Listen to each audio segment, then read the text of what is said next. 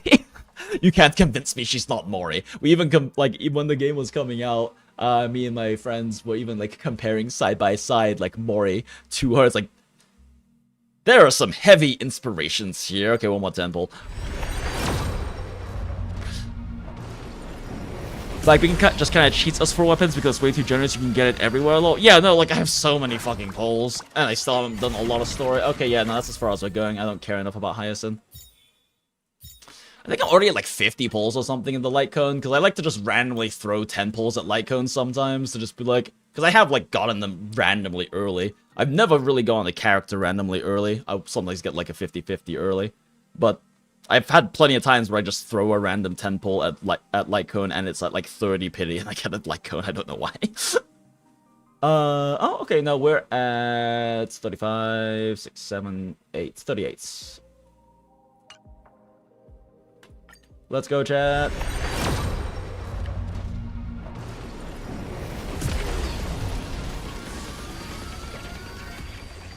Yeah, that's not the sound, right? I'm really bad at identifying the sound, and I keep forgetting what, like, the visual indicators on the front are to check for it. I'm pretty sure that's not it.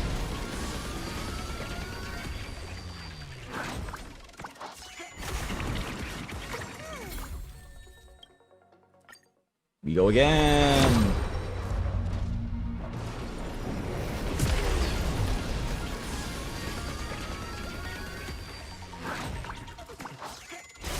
Oh! I mean, that's not that early. We're at 38, so this is hitting 38, 48, 58. So this is happening somewhere around the 60s. I mean, pretty sure it's before Soft Pity, but not super early. Oh my god, is it gonna be the last one? Fuck you! Welt, eat it. I lost 50-50 to Welt last patch. Fuck you, Welt. Fuck you.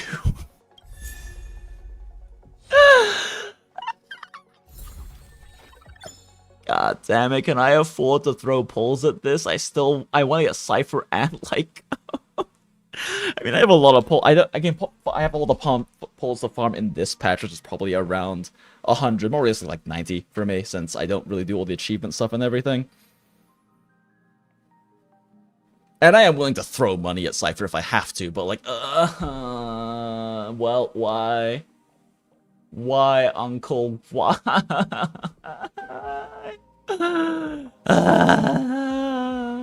Are they even 50-50s? I thought they were 75-25s. Yeah, it's 75. It's 75 fucking 25.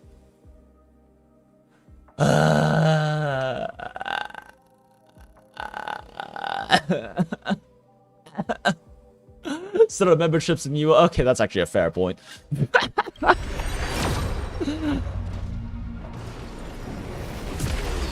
I'll go to like 50 or 60. And if it doesn't hit it at that point, I will just accept that it wasn't meant to be. Because I love Thurta, but I love Cypher. I don't want to say more. But at least just as much. I don't know, we need to see more of like her actual story.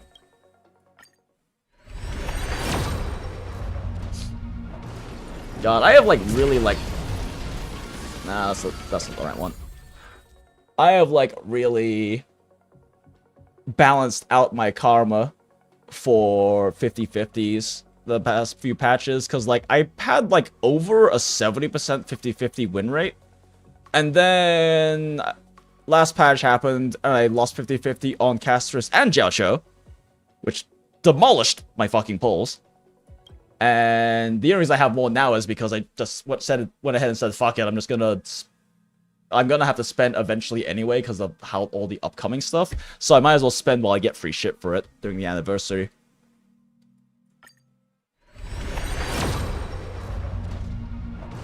Also, now I can actually sit and watch. What's the stream been? Mostly Path to Nowhere and yapping about why it's so fucking good and the writing is so mature, nuanced, and does a really good job telling actual human stories.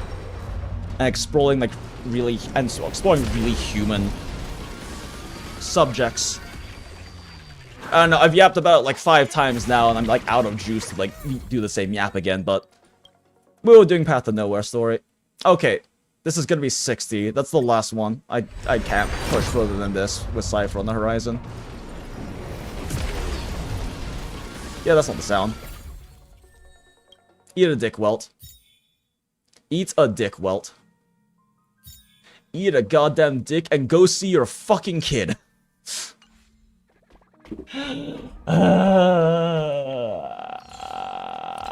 It wasn't meant to be.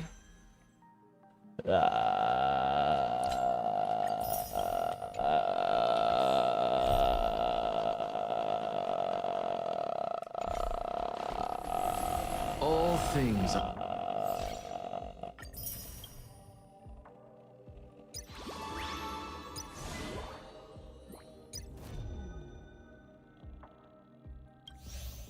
Oh wait, I can grind this.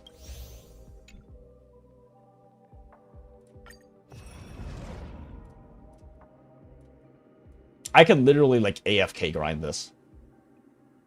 But it's not that many pulls. 1, 2, 3, 4, 5, 6.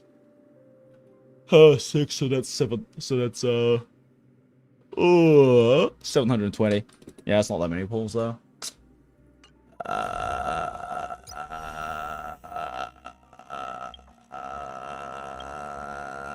Connected by origin and a link.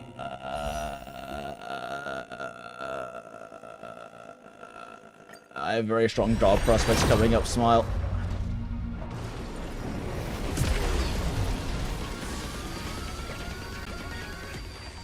Is that the sound? Yeah, that's the sound. Why couldn't this guarantee after you lose 50, 75, 25, right? I don't remember. This is only the second time I've ever lost 75, 25. Let's go. That hurt. That hurt, but she's worth it. She's worth it. I didn't even need it for the power. She already clears just fine. I already clear MOC just fucking fine. I didn't even have to abuse Castress in the last patch for it. But she's worth it. Smile, cries, weeps, suffers. Oh, I am so cooked, chat. I'm 100% getting Cypher and her Light Cone next patch. And then Finon comes out, and I have to pull him because I've already committed to pulling every single Honkai Impact XP. And then Saber comes out. And then we probably get someone like Hyacillines or something like that, who will probably also... I'm so fucking cooked, chat. It's so over. It's so fucking over. Surely we'll just get an early 5-star smile. I'm gonna kill Welt. I lost 50-50 to him for fucking Jiao Cho.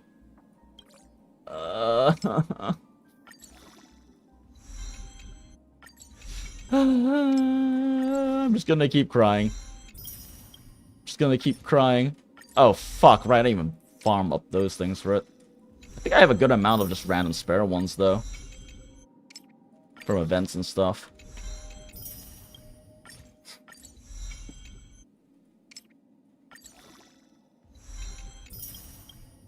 I've got a lot of universal mats. I'm probably not doing anything with them. This one's kind of pricey, but... Oh, it's only 90. Yeah, whatever. I gotta use them at some point, plus it's a new battle pass.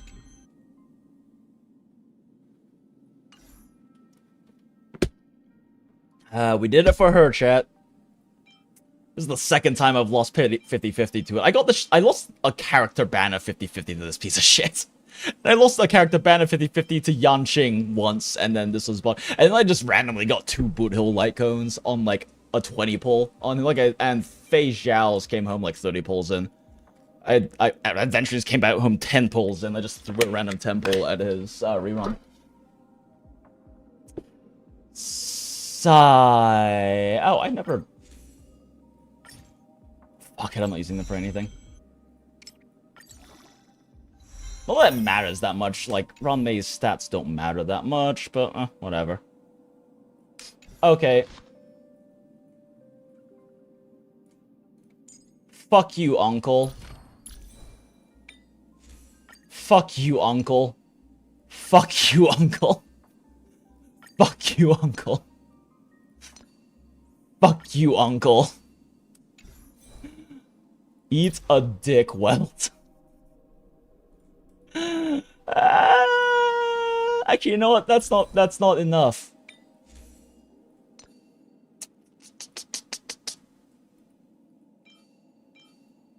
Where is it? This is literally only for him. There is not an imaginary character that can run this.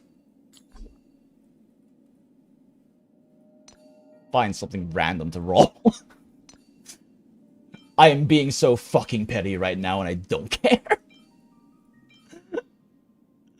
What was the set I've been rolling? More Pioneer, right? It's gonna be really hard to beat that one with a head, though. It's not gonna happen unless I get a quad stat. That's also not happening unless I get a triple stat. Oh no, Naxxus is really good. Oh, Jesus Christ, these pieces are nuts. Yeah, it's the chests that are like really fucking coat.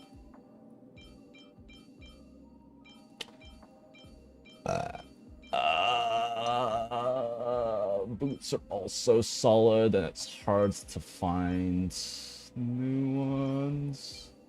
That's not good. That's not really good.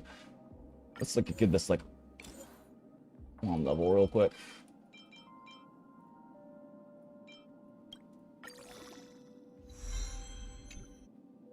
Huh.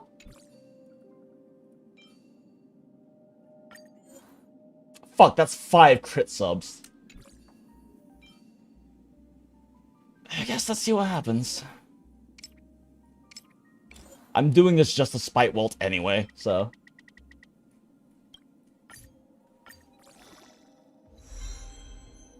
Yeah, okay, it's garbage. Doesn't matter. Welt doesn't get to have his relic anymore. Fuck you. Fuck you, Welt.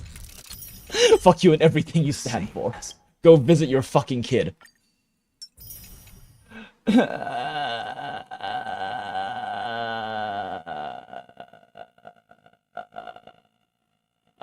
Time to reopen BlueStacks.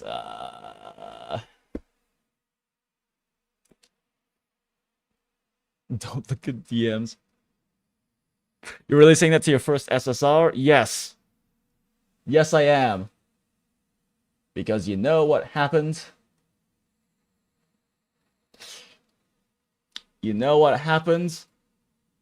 My first ever account, I was planning on rerolling my first ever account on my first standard temple, on my first temple, I got a welt. I was like, okay, I'm keeping this account. And what ended up happening is I got Acheron, I got her light cone, but both at like 80. What the fuck? Oh no.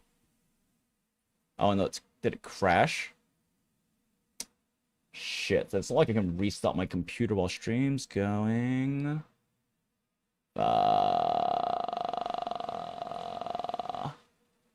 Clear all real quick, reopen PTN.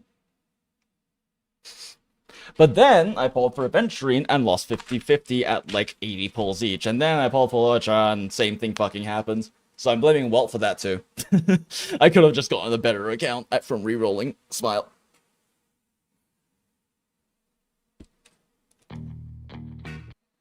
Walt was not worth it.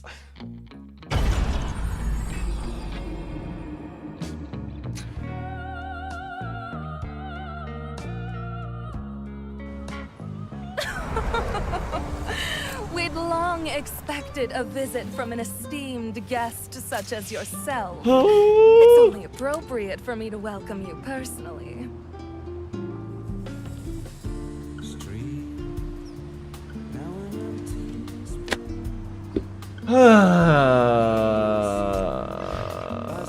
Oh, dispatch is finished. Nice.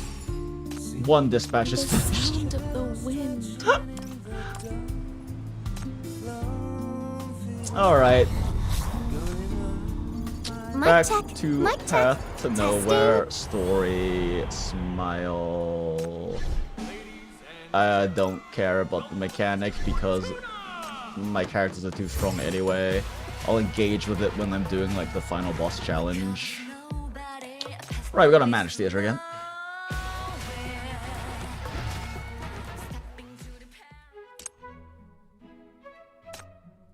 It's time to go through this month's employee suggestions. We should upgrade the sound system to enhance the audiovisual experience. Agreed.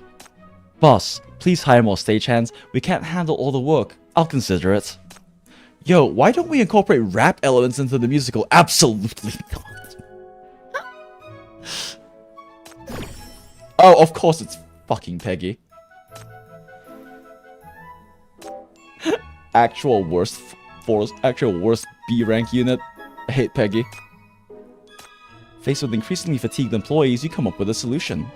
You decide to have standing morning meetings every Monday, Wednesday, and Friday. Everyone must report their work progress during the past 2 days. After the meeting, the whole team gathers around for a pep talk. After a moment of trial, you notice a surge in absentees on these days every week. Hell yeah, let's go. We got hella... Oh my god. It's so far away. Level 7 is so far away.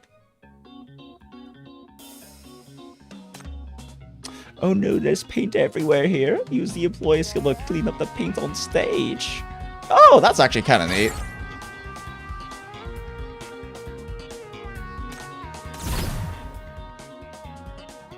Touching a blank grid, not staying with paint, the skill will splash paint there.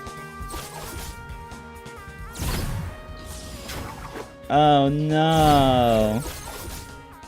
It's cute that they do these little puzzles in all the events too. Unrestrained musician. There's a lion cub in bees, bear to bee, villager duck in the open. Gee, I fucking wonder.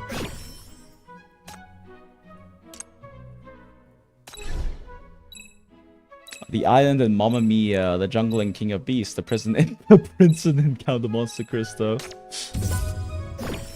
Yo, we got Hakade! It's the OG girl. Our daughter. Captain's home, countryside, then countryside. Hungry stagehand. Poor Wolverine. Down and out composer. Quick match. Please, I just want to hit 7. Please, I just want to hit 7.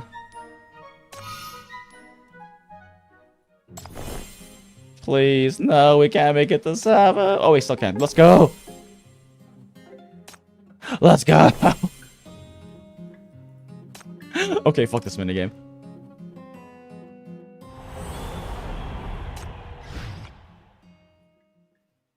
Ooh, let's do Ignis first. Hopefully I'll find some interesting news material. On the stage, the lighting subtly shifts from a stark, cold white to a cozy, warm yellow, breathing life into the streets that were quiet just moments ago. The streets come alive with constant motion again. The bakery chef, in a familiar rhythm, emerges yet again from the adjoining kitchen, carrying a large tray of bread, golden and freshly baked. But this time, something is different. Instead of the girl who had fled her cage, the buildings alongside the road reveal a new face, a redheaded girl with charmingly tied twin ponytails. Hey, Ignis. The bread's freshly baked. Care for a few? Absolutely. Oh no, she's actually a chef. Oh, Ignis looks so cute. It's gonna be heartbreaking just fucking tearing her away from this fantasy. Ignis lingers at the roadside briefly, seizing a quick break into the traffic. She scurries across in dainty steps to the opposite side of the road. Chef, why does your bread taste so much better than mine? What's the secret? We're using the exact same ingredients and techniques. It's love. Making bread like mine was that easy. Everyone would be opening their own bakeries. The secret ingredient is love. Psh, just wait till I get the hang of it. I'll bake something even tastier than yours.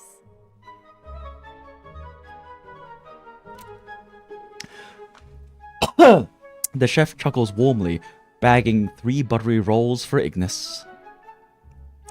The delightful scent is so tempting, could make anyone unwrap and devour one right there on the sidewalk. That's an interesting creature.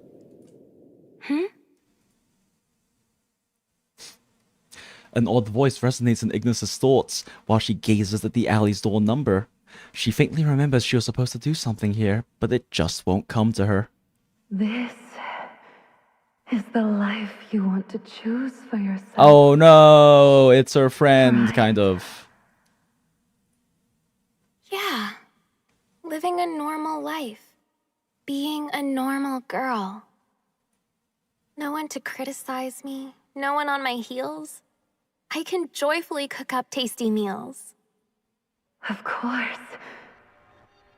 You can live this life forever. I've always dreamed of living like this forever, cooking up mouth-watering dishes. My desire is to share them with my family, my friends, and with Chief. Yes. Yes. I hear your choice.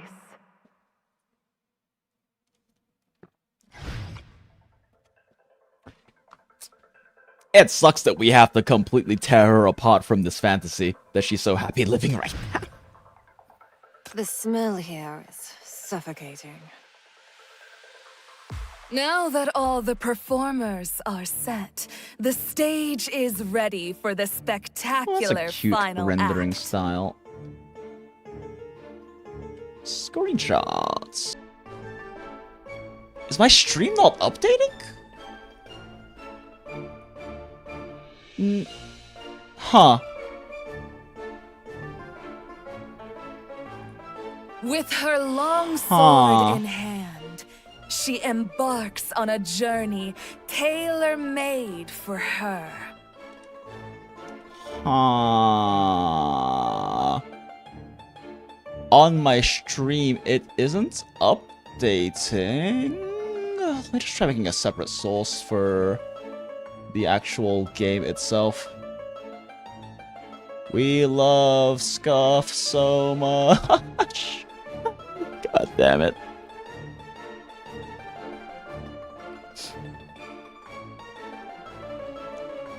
Okay, cool. Let me bring that down. Bring it all the way down, downtown. Okay, cool. It's fixed. Capture broke?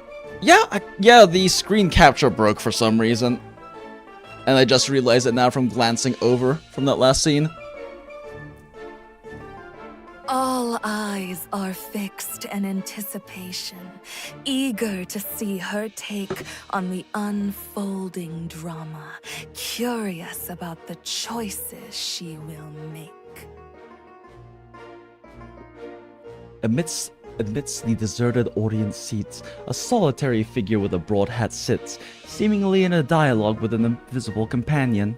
If this performance lives up to my expectations, I may want to put on this show again by the same time next year. Girl, you're actually crazy. This could be Fortuna's biggest blockbuster, the jewel in my crown. Oh.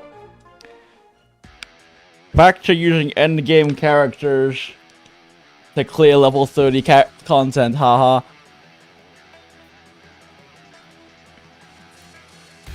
Actually, I'm curious, can she actually, like, just solo clear these things before they hit Chief? See, this is gonna be the challenging part. Can she get these guys in time? Oh, yeah, she can. Huh. Alright then. Please enjoy the show. Smile. Lady Pearl, you're fucking crazy, but you're a very good normal attack carry.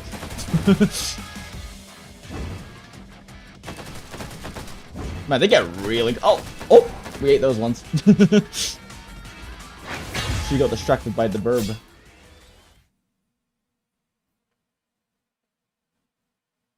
It is still Borks.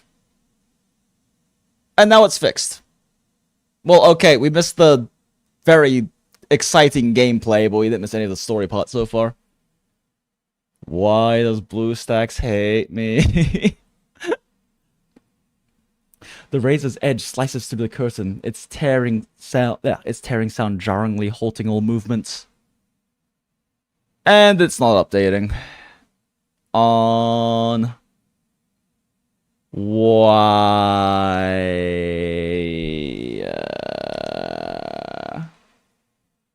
What is the fucking F11? Why is BlueStacks not happy with me?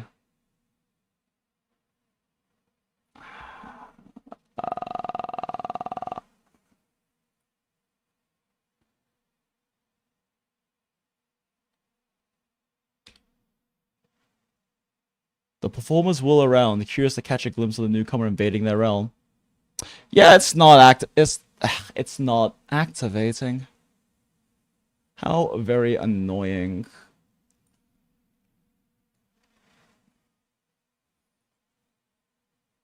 I can probably just resize the display capture though. Or no? Oh my god, what the fuck is all this? Holy shit, the scuff is so real.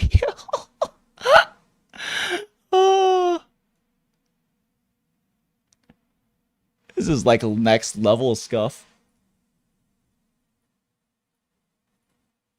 Let's see, how about that? Man, there's a lot of this off the screen. What the fuck is going on there? What the fuck? What is going on with this display capture? It's fine. That's all the important things. The rest is just weird, broken shit. Let me also move my Chuba over.